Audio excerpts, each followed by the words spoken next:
Okay student, today start our new chapter which is electrochemistry. It is very important chapter in our syllabus. Okay, in this chapter we will go to study interconversion of two energies, and energies are chemical energy and electrical energy. Okay, तो हमें इन दोनों energy के बारे में study करना है. जैसा कि आपको नाम से ही क्लियर होगा, इलेक्ट्रो मीन्स हमारा क्या जा रहा है, इलेक्ट्रिकल एनर्जी,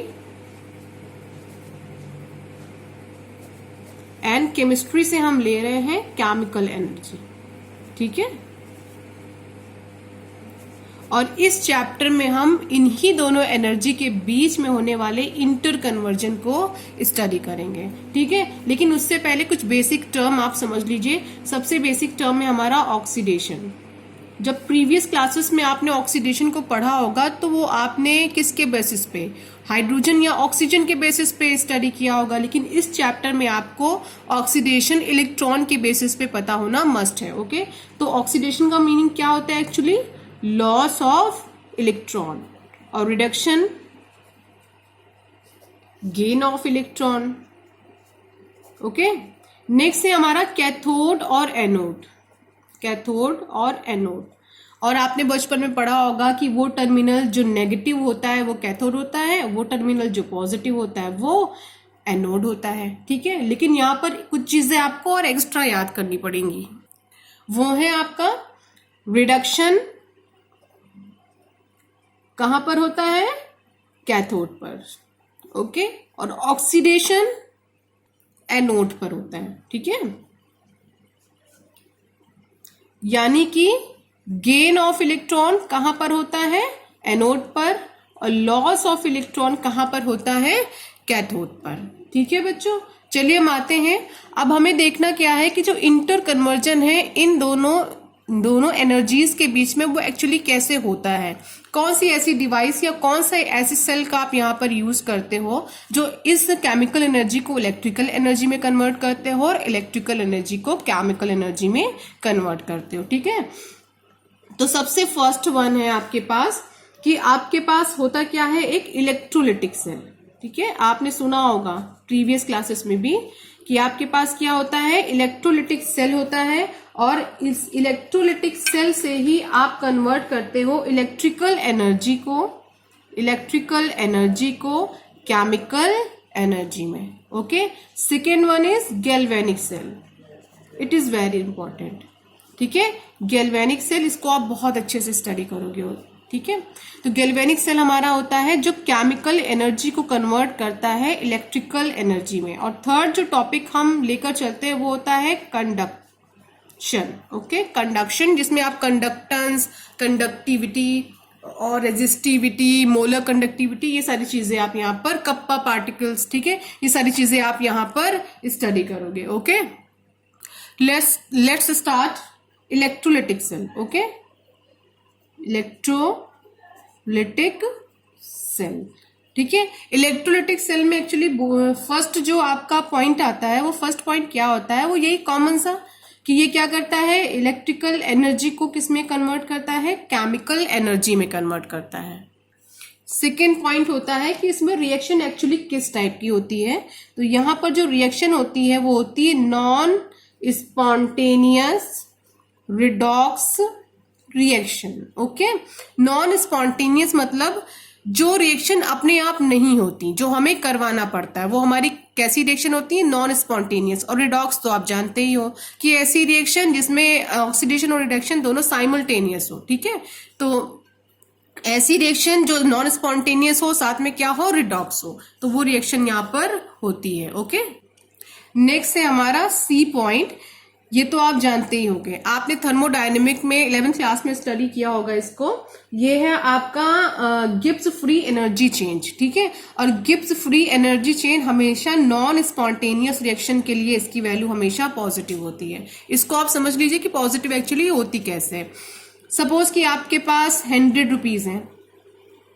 ठीक है, ये आपकी क्या है, गिब्स फ्री एनर्जी है. ठीक है, आपका एक दोस्त आया है, उसने आपको 10 रुपीज दे दिए हैं, और फिर उसने आपसे बोला है कि आप जाइए 1 kg एप्पल लेकर आइए. ठीक है, अभी टोटल आपके पास पैसे कितने हैं, 110 रुपीज. आप एप्पल लेने गए हैं, जब आप एप्पल लेने गए हैं तो वहां पर आपने देखा कि 1 kg एप्पल एक्चुअली कितने का है, 7 रुपीज का है। तो 7 रुपीज का आपने 1 kg एप्पल ले लिया और आपके पास बचा कितना, 3 रुपीज, ठीक है। तो आपके पास क्या है, 3 रुपीज बचा रह गया है, ठीक है। तो क्या आपका खुद का कोई पैसा खर्च हुआ, नहीं खर्च हुआ, बल्कि आपको एक्स्ट्रा पैसे मिल चुके हैं, ठीक है। तो यहां पर यही कॉन्सेप्ट है, ठीक है। यहां पर आपकी नॉन स्पॉन्टेनियस प्रोसेस है, यानी आपको एक्स्ट्रा एनर्जी प्रोवाइड करनी पड़ेगी, सिस्टम की एनर्जी खर्च नहीं होगी। ये जो 10 रुपीज है यही आपकी वो क्या है, एक्स्ट्रा एनर्जी है जो आपने प्रोवाइड करी है। सिस्टम की जो एनर्जी थी वो तो खर्च हुई ही नहीं, ठीक है, बल्कि सिस्टम को और एक्स्ट्रा एनर्जी यानी 3 रुपीज उसको मिल गए हैं, ठीक है। इस चीज से समझिए, जब सिस्टम की एनर्जी खर्चा ही नहीं हुई तो डेल्टा जी यानी जो 100 रुपीज था वो क्या हो गया, 103 हो गया, ठीक है। तो डेल्टा जी क्या है आपका, पॉजिटिव है, ठीक। क्लियर हो गया बच्चों। चलिए हम नेक्स्ट टॉपिक पर आते हैं और वो है हमारा इलेक्ट्रोलिटिक सेल। तो इलेक्ट्रोलिटिक सेल हम बनाने जा रहे हैं। सबसे पहले हमने क्या ले रखा है, एक कंटेनर ले रखा है। इस कंटेनर में एक्चुअली हम फिल क्या करते हैं, एक इलेक्ट्रोलिटिक सोल्यूशन फिल करते हैं। और इलेक्ट्रोलिटिक सोल्यूशन बनाने के लिए हम कोई भी ऐसा कंपाउंड लेते हैं जिसमें इलेक्ट्रोवैलेंट बॉन्ड प्रेजेंट हो, यानी आयोनिक बॉन्ड प्रेजेंट हो। अगर हम सपोज करें NaCl भी लेते हैं तो NaCl में क्या होता है, आयोनिक बॉन्ड होता है। अब इसे आप वाटर में डालते हैं तो ये किस में डिसोसिएट होता है, Na पॉजिटिव और Cl नेगेटिव में, ठीक है। तो ऐसे कंपाउंड जब जिनमें आयोनिक बॉन्ड प्रेजेंट होता है, जब आप उसे वाटर में डिसॉल्व करते हैं तो उसमें आप इलेक्ट्रिसिटी को कंडक्ट करा सकते हैं, क्योंकि वो अपने आयंस में क्या हो जाता है, ब्रेक हो जाता है, ठीक है। अब हमने यहाँ पर क्या रखा है, 2 इलेक्ट्रोड लगा रखा है, एक को कनेक्ट किया है पॉजिटिव टर्मिनल से, एक को नेगेटिव टर्मिनल। और ये आप बचपन से जानते आ रहे हैं, पॉजिटिव टर्मिनल आपका क्या होता है, एनोड, और नेगेटिव टर्मिनल आपका कैथोड होता है, ठीक है। सपोज करते हैं कि आपने यही ले लेते हैं NaCl, आपने इसके अंदर क्या फिल कर दिया है, NaCl, और जैसे ही आपने NaCl वाटर में डिसॉल्व किया, NaCl अपने पॉजिटिव और नेगेटिव यानी Na पॉजिटिव और Cl नेगेटिव में क्या हो गया है, ब्रेक कर गया है।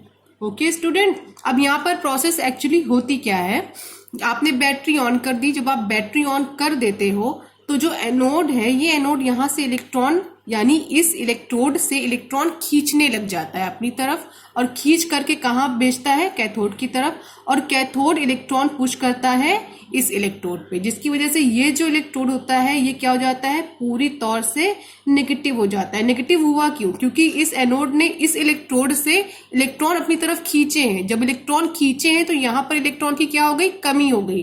तो इस पे चार्ज कैसा आ गया, पॉजिटिव चार्ज आ गया, ठीक है। और इस इलेक्ट्रॉन की तरफ कैथोड ने इस इलेक्ट्रोड की तरफ कैथोड ने इलेक्ट्रॉन भेजे हैं, तो इस पे चार्ज कैसा आ गया है, नेगेटिव चार्ज आ गया, ठीक है।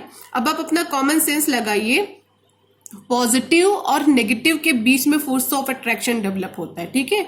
अगर सेम चार्ज है यानी पॉजिटिव और पॉजिटिव है तो फोर्स ऑफ रिपल्शन डेवलप होता है, ठीक है। तो अब ये पूरा जो टर्मिनल है तुम्हारा, ये टर्मिनल कैसा हो गया है, पॉजिटिव हो गया। तो इसकी तरफ अट्रैक्ट कौन होगा, नेगेटिव चार्ज, यानी एनायन इसकी तरफ क्या करेंगे, मूव करने लग जाएंगे। जहां भी होंगे सब मूव करेंगे इसकी तरफ, ठीक है।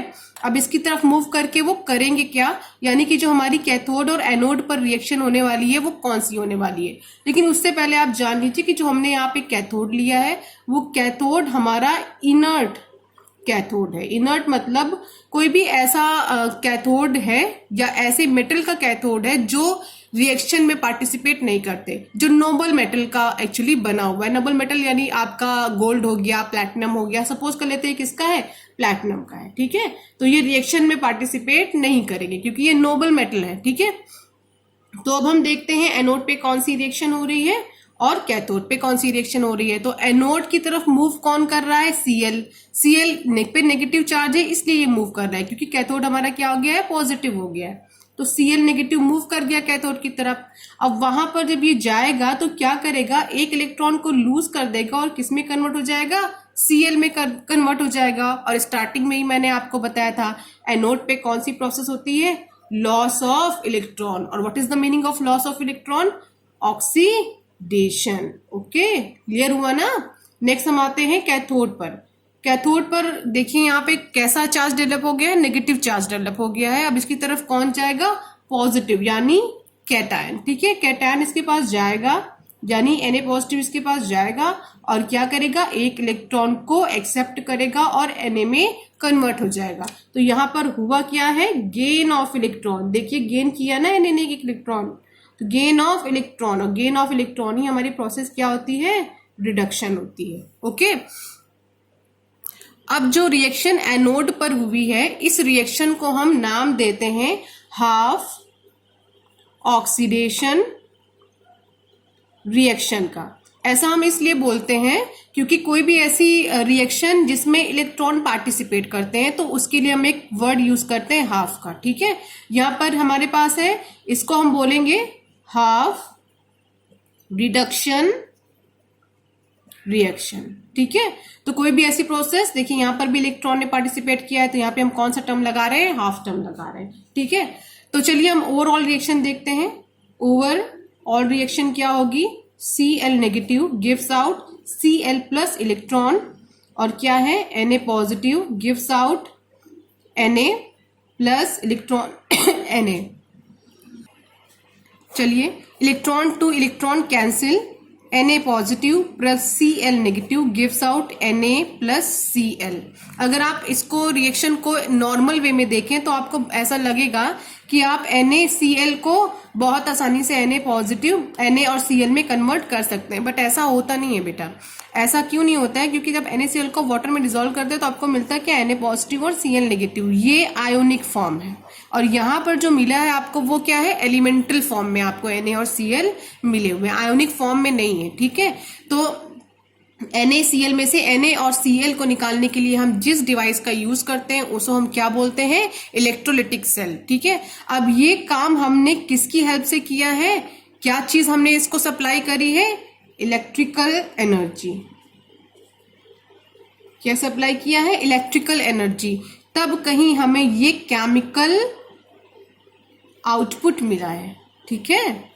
क्या मिला है, केमिकल आउटपुट मिला है जब हमने इसको इलेक्ट्रिकल एनर्जी सप्लाई करी है। इसीलिए हम लोग बोलते हैं कि जो हमारा इलेक्ट्रोलिटिक सेल है वो इलेक्ट्रिकल एनर्जी को केमिकल एनर्जी में कन्वर्ट करता है। ओके।